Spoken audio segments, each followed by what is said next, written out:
Bonjour à tous, aujourd'hui on se retrouve pour une nouvelle vidéo. Ce matin on est au parc du Sesquier. Alors le parc du Sesquier, j'imagine que ça va parler à personne. En fait le parc du Sesquier c'est un endroit où je viens balader mon chien. Vous avez pu faire la connaissance de mon chien Gump dans le vlog sur les Gouales. Ça fait depuis avril dernier qu'on a adopté un chien avec ma copine.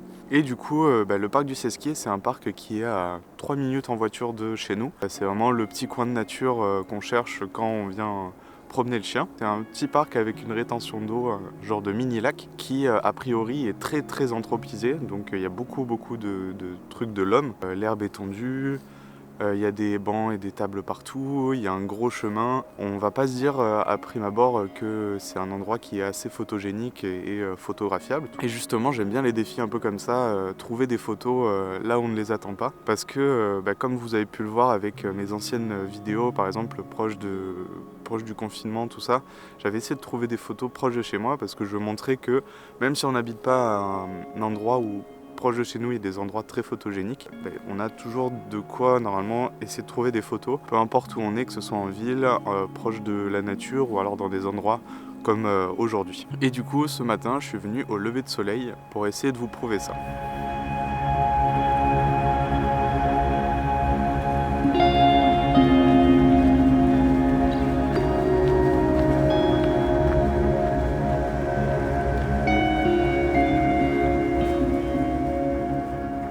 Alors va pas falloir que je tarde trop, il me reste 30 minutes avant le lever de soleil. Et du coup ce matin je suis venu avec quand même quelques idées en tête, parce qu'à force de se promener, j'ai eu le temps de réfléchir à des éventuelles compositions. Et donc mon objectif ce matin c'est de photographier deux choses. En première, on a tout simplement tout le long du lac pas mal de roseaux, des roseaux qui ont une très jolie forme, avec une très belle silhouette. Et je me disais que ça pouvait faire une photo très minimaliste si je me concentrais là-dessus, avec pourquoi pas un format carré ou même du coup panoramique. Et derrière, du coup juste l'eau. Donc vraiment une photo très simple.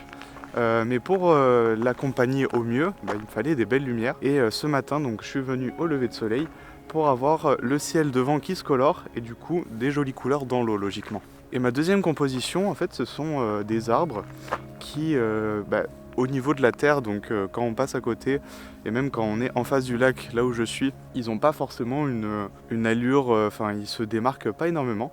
Mais en fait, quand on regarde dans l'eau, dans le reflet, là c'est autre chose. Ils se démarquent très bien du reste des alentours. Et on a, il me semble, trois arbres avec leur silhouette dans l'eau, pareil, qui sont très beaux.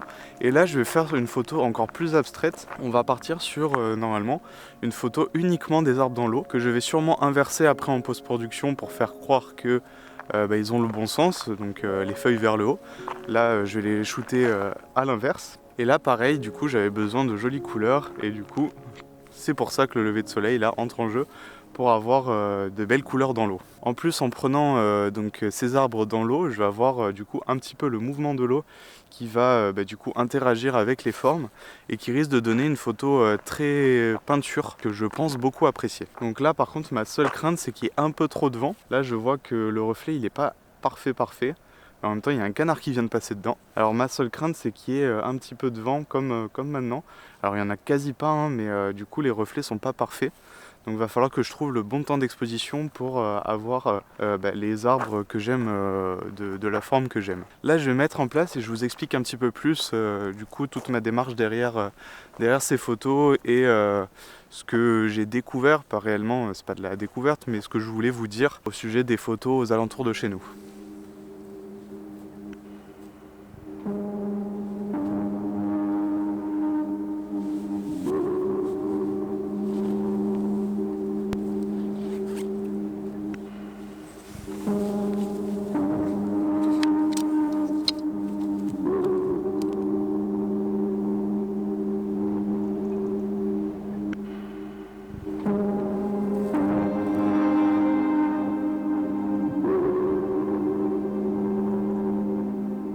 En faisant toutes ces balades du coup avec mon chien, j'ai pas mal réfléchi du coup à d'éventuelles compositions.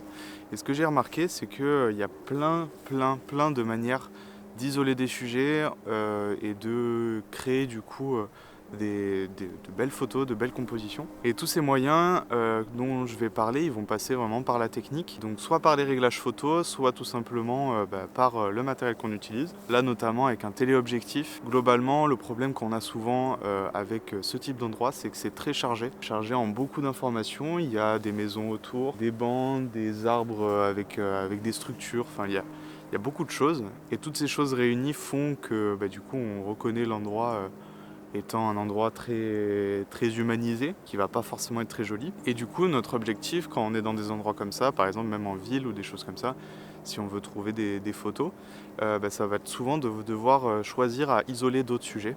Et pour isoler des sujets ou isoler des compositions, il y a plusieurs façons.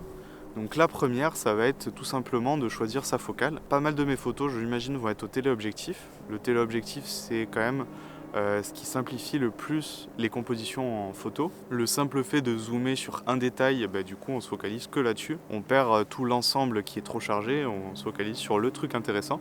Donc c'est sûr que là ça va être l'outil je pense le plus important à avoir, c'est de pouvoir aller sur des longueurs focales assez grandes. Et sinon tout l'autre penchant, ça va être la technique et isolé justement par ces exifs photos. Quand je dis ça, en fait je vais parler du coup des F, notamment si on va prendre par exemple un f2.8, donc qui est une très grande ouverture, on va avoir un grand flou. Selon le point de netteté qu'on veut, on va avoir un flou devant, derrière, ce qui va nous permettre du coup de flouter, enfin de perdre les détails sur pas mal de parties de la photo. Donc ça peut être une des manières. Ce matin, je vais pas trop utiliser ça, en tout cas, je pense. Et l'autre manière, ça va être l'exposition. En photo de paysage, on essaie toujours d'avoir la photo la plus propre possible. Et quand je dis propre, en fait, ça va être avoir les ombres débouchées, avoir les hautes lumières propres, donc qui ne sont pas cramées. Mais c'est pas toujours ce qu'on veut, c'est pas toujours ce qui rend service à la photo. Exemple, dans mon cas là ce matin, ça va être de retenir toutes les ombres.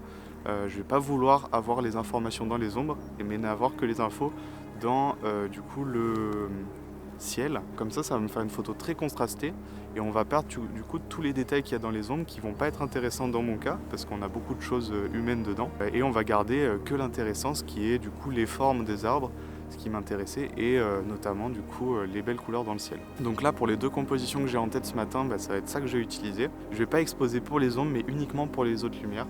Et le dernier point, mais qui fait partie un peu de la création de la composition, ça va être aussi les perspectives. Jouer avec les perspectives, se baisser, monter, pour essayer d'isoler au mieux nos sujets.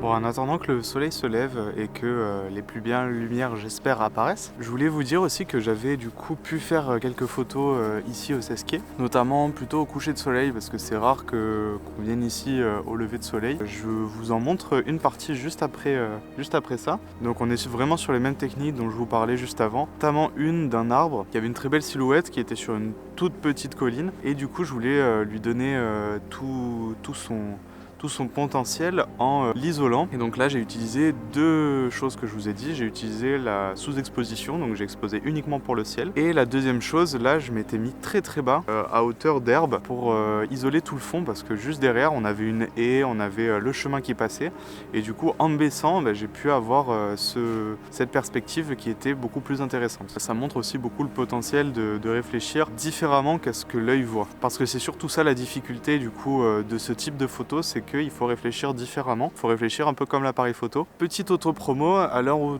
sort cette vidéo, normalement on sera plutôt mi-novembre, donc mon calendrier j'espère qu'il aura été financé, sinon j'ai bien l'air con, mais là pour le moment la campagne elle est même pas sortie. On est que fin septembre. Donc je voulais faire la pub par contre sur mes tirages, que si vous voulez commander et recevoir avant Noël, n'hésitez pas à le faire très rapidement, sachant que moi j'ai un délai d'expédition maximal de 20 jours, parce que le temps que je passe la commande, que eux fassent l'impression, mon imprimeur, que j'aille la chercher en direct, que je l'emballe, que je l'envoie, on a quand même pas mal de temps. Donc n'hésitez pas à passer commande très très vite là dans les jours qui suivent si vous voulez offrir un de mes tirages à quelqu'un ou même vous l'offrir à vous-même. Bon allez, je vous laisse avec les quelques photos que j'ai déjà prises ici.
Alors pour les photos de ce matin, je suis assez content de la photo avec les silhouettes des arbres. J'ai pris des photos avant et après le lever de soleil et je pense qu'elles peuvent bien fonctionner, surtout avec le fait de les inverser. Enfin, on peut avoir quelque chose de vraiment très intéressant à mon avis. Donc ça, je suis très content. Après les roseaux, c'était un peu plus compliqué parce que en fait, il n'y avait pas énormément de couleurs dans le ciel. C'était vraiment que à l'horizon la couleur aujourd'hui, vu qu'il n'y avait pas énormément de nuages. Donc c'est peut-être une photo à photographier avec plus de nuages. Du coup, vu qu'il n'y avait pas réellement de couleur dans le ciel, dans mes reflets avec les roseaux, il n'y avait pas énormément de couleurs non plus. À la fin, j'ai réussi à avoir quelques trucs un petit peu avec des couleurs dorées. Mais je pense qu'il y a le mérite d'essayer aussi de refaire des photos de ces compositions-là. Alors j'espère que cette vidéo vous aura plu. N'hésitez pas à m'en faire part en commentaire. N'hésitez pas aussi à aimer, à partager et à vous abonner si vous regardez cette vidéo. Et moi, d'ici la prochaine vidéo, je vous dis ciao.